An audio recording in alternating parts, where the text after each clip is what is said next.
Education system इतना लचर हो चुका है इस समय पूरे भारत का, और उत्तर प्रदेश का तो क्या ही कहना है। मतलब पूर्णतया तानाशाही चल रहा है, कोई सुनने वाला नहीं, कोई छात्रों की दर्द सुनने वाला कोई नहीं। परीक्षा प्रणाली की लंका लगी हुई है यहाँ पे। ऐसी परिस्थिति में राहुल जी उम्मीद की किरण बन के आए हैं। जो पेपर लीक हो रहा है ना, ये देश का सबसे बड़ा मुद्दा है इस टाइम पे। ये सिस्टम है ना पूरी तरीके से करप्ट हो चुका है। बेरोजगारी ज्यादा है और हेल्थ सिस्टम सही नहीं है, लेकिन हमें जो है राहुल गांधी से बहुत उम्मीद है। फ्रेंड रिक्वेस्ट रिजेक्टेड भैया। पिछले 10-12 सालों में बहुत झांसा दिए देश की जनता को, और अब देश की जनता जो है इनको इसी तरह रिजेक्ट करेगी। मोदी जी हम सबको माफ करना चाहते हैं, हम उनको साफ करना चाहते हैं। देखिए, माफी गलती की होती है, पाप की नहीं होती है। मोदी जी 2 नंबरी प्रधानमंत्री हैं, सिर्फ वो 2 लोगों के लिए काम करते हैं, अंबानी और अडानी। युवाओं की आवाज राहुल गांधी ने पकड़ लिया है, और हम युवा उनको भर भर के वोट देंगे और अगला प्रधानमंत्री बनाएंगे। क्या कहना चाहेंगी जिस तरह से राहुल जी आप लोगों से बातचीत कर रहे हैं, आप लोगों के शहर आ रहे हैं, क्या कहना चाहेंगे? सर, मैं यहीं से हूँ, इलाहाबाद से। अंशिका नाम है मेरा। सर, मैं सिविल सर्विसेज के लिए प्रिपेयर करती हूँ।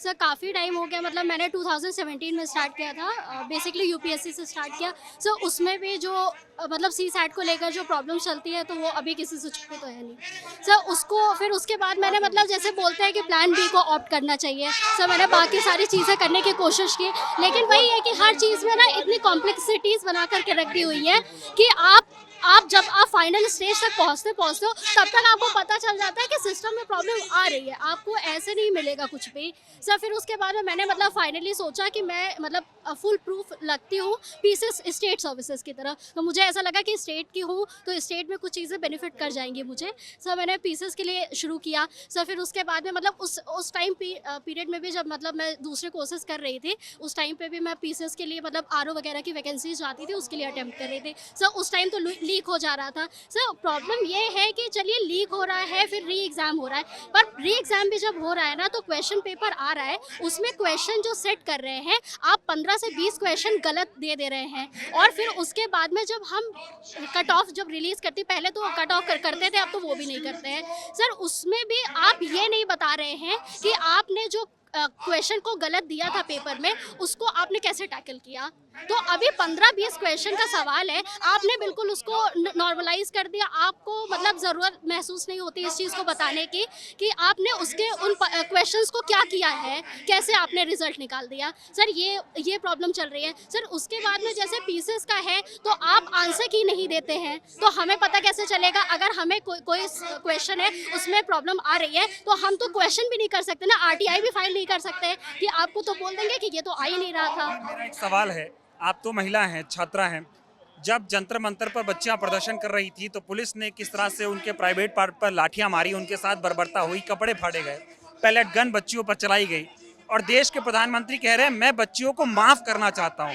वो माफ करेंगे या माफी मांगेंगे? और एक बतौर महिला जिस तरह से लाठियां मारी गई हैं, क्या कहेंगे? सर, पहली बात तो मुझे सिस्टम की गलती लगती है। देखिए, जो भी नेता है या जो भी मतलब यहाँ पे जितने भी लीडर्स बैठे हुए हैं, पहली बात तो उनकी कोई ऑब्जेक्टिविटी नहीं है, लेकिन एज अ सिस्टम और मतलब ब्यूरोक्रेट्स जो है वो भी रिस्पॉन्सिबल है। अगर लाठीचार्ज के आदेश आते हैं तो वहाँ पे जो वहाँ के CO सिटी हैं या जो भी प्रबंधक है उनकी भी रिस्पॉन्सिबिलिटी बनती है कि वहाँ पे जो भी लाठीचार्ज हो रहे हैं उसको आपको किस इंटेंसिटी के साथ फॉलो करना है। अगर मैं हूँ, अगर मुझे वहाँ पे ड्यूटी पे रखा जाता और मैं ये काम करती तो यहाँ पे ये मोदी का रिस्पॉन्सिबिलिटी नहीं बनता था कि वो मुझे सस्पेंड करे। आज तक उसका सस्पेंशन क्यों नहीं हुआ?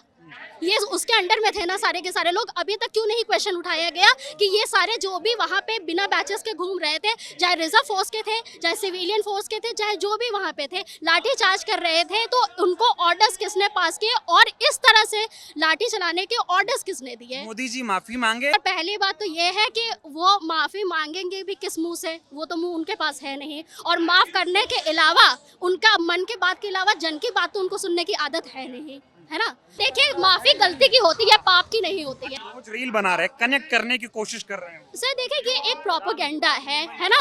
तो अभी रील बनाने को देखिए, जब बच्चे रील बनाते हैं, है ना, तो आप बोलते हो कि ये गलत काम कर रहे हैं। अब आप रील बना रहे हो तो वो सही कैसे हो गया? अगर वो गलत है, रील बनाना गलत है, तो वो सबके लिए गलत है। अगर वो सही है तो फिर सबके लिए सही है। एक तरफ मोदी जी रील बना रहे हैं और एक तरफ राहुल गांधी आप लोगों से मिलने आ रहे हैं, और इस तरह से कीचड़ में आकर हजारों लोग मिल रहे हैं। नहीं सर, इसीलिए मैं बता रही हूँ कि उनमें थोड़ी सी उम्मीद दिखाई दे रही है कि हो सकता है कि चेंज में कुछ बेटरमेंट हो, change for a good.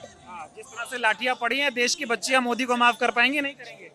Sir उनको तो हम उनके पैदाइश में माफ नहीं कर पाएंगे, उनकी एग्जिस्टेंस ही खराब है। बाकी सारी चीजों के तो बात ही खत्म हो गए, बिल्कुल भी नहीं। वो गलती। क्या क्या कहना चाहेंगे? नाराजगी, सरकार से नाराजगी क्या है आप लोगों की? सर मेरी सरकार से पर्सनली ये नाराजगी है कि सिर्फ मेरी नहीं है सर, सबकी फैमिली, सब बच्चे, जितने बच्चे सब मिडिल क्लास फैमिली से, कोई हाई फाई फैमिली से आया नहीं है सर यहाँ पे।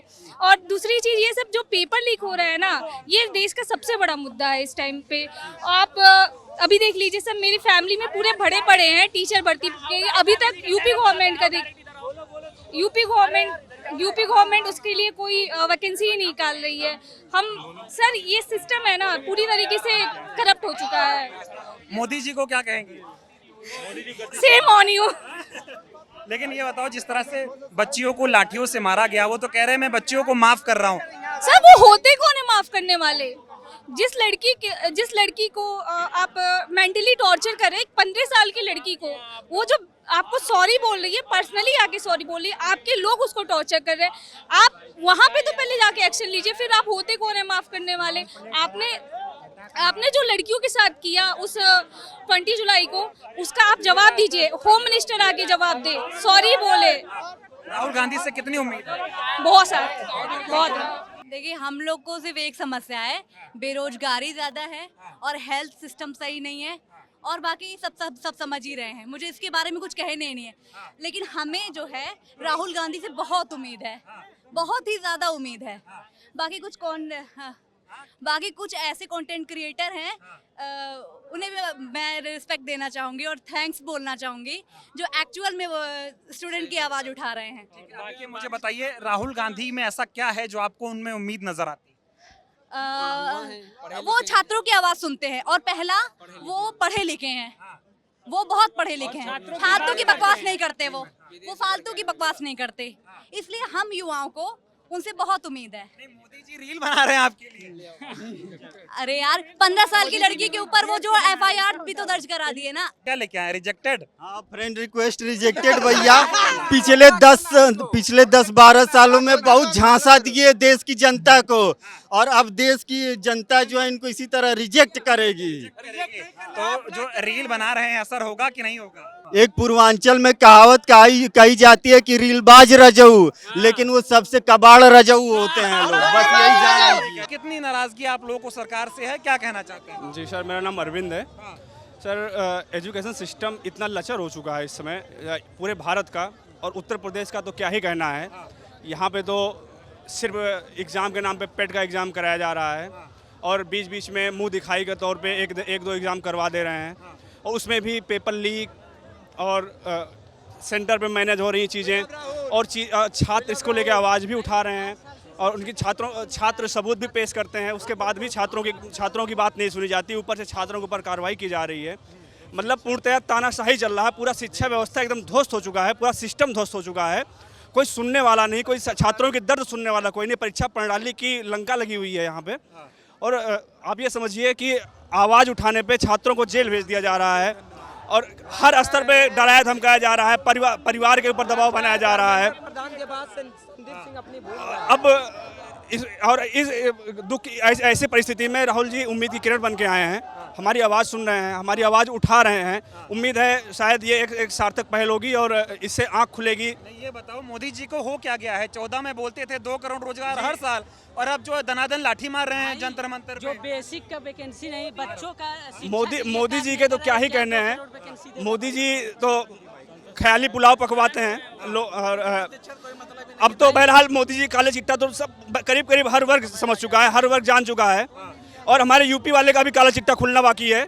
हाँ, ये उनसे भी बड़े तानाशाह हैं, इनका भी काला चिट्टा खुलेगा। जो प्रचार तंत्र इनका चल रहा है, और गलत चीज़ों को प्रचार तंत्र के भरोसे जिस तरीके से इन्होंने ढका रखा हुआ है, धीरे धीरे वो परत दर परत खुल रही है। मोदी जी के 2 करोड़ की बात करी, मैं आपको बता रहा हूँ, मोदी जी 2 नंबरी प्रधानमंत्री हैं। सिर्फ वो 2 लोगों के लिए काम करते हैं, अंबानी और अडानी, और अंबानी अडानी के लिए 2 नंबरी काम करते हैं मोदी जी पूरी तरीके से।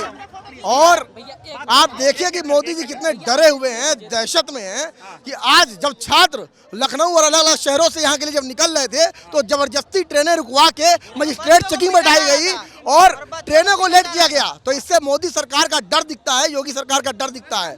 और ये ज्यादा परेशान ना हो, युवाओं की आवाज राहुल गांधी ने पकड़ लिया है। अब उनको कोई मुद्दा नहीं दिखाई दे रहा, हम युवाओं की आवाज उठा रहे हैं और हम युवा उनको भर भर के वोट देंगे और अगला प्रधानमंत्री बनाएंगे। तो ये बताओ, मोदी जी ने जिस तरह से जंतर मंतर पे दनादन लाठी मारी है, अब वो कह रहे हैं मैं माफ करना चाहता हूँ आप लोग। जितना पिटा नहीं मजनू लैला के प्यार में, जितना पिटा इस युवा बीजेपी की सरकार में, तो ये हाल है मोदी जी का।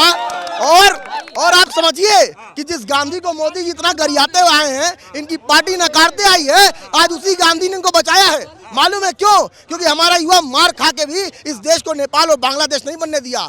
संसद के एकदम बीचों बीच था, वो चाहता घसीट लाता इनके सांसदों को, लेकिन उसके बाद भी हम गांधी के रास्ते पे चले और हम लाठी खाने के बाद भी हम बैठे रहे, रुके रहे। मोदी जी हम सबको माफ करना चाहते हैं, हम उन सबको उनको साफ करना चाहते हैं। बात नहीं, मुद्दा की बात करिए। एक मैं आ रहा हूँ, एक आराम से ये बताइए, लेकिन राहुल गांधी आप लोगों से मिलने आ रहे हैं, आप लोग राहुल गांधी से कीचड़ में आ रहे हैं मिलने, नरेंद्र मोदी रील बना दे रहे हैं 12 बजे रात में। देखिए राहुल जी, हम लोग से दिल का कनेक्शन और उस आदमी के पास विजन है इस देश के लिए, और जिसके पास विजन होगा हम उसके पास जाएंगे। अब सोचिए कि जो मोदी जी बार बार जाके पॉलिटिकल स्टंट करते हैं, झूठे वादे करते हैं, वहां की बोली भाषा से कहते हैं हम यहाँ रहे हैं वहां रहे हैं, लेकिन राहुल जी आज सारी राजनीति छोड़ के वो क्या कहते हैं कि मैं बीजेपी का नाम नहीं लूंगा, मैं सिस्टम के खिलाफ लड़ रहा हूँ, मैं मोदी के खिलाफ नहीं लड़ रहा हूँ।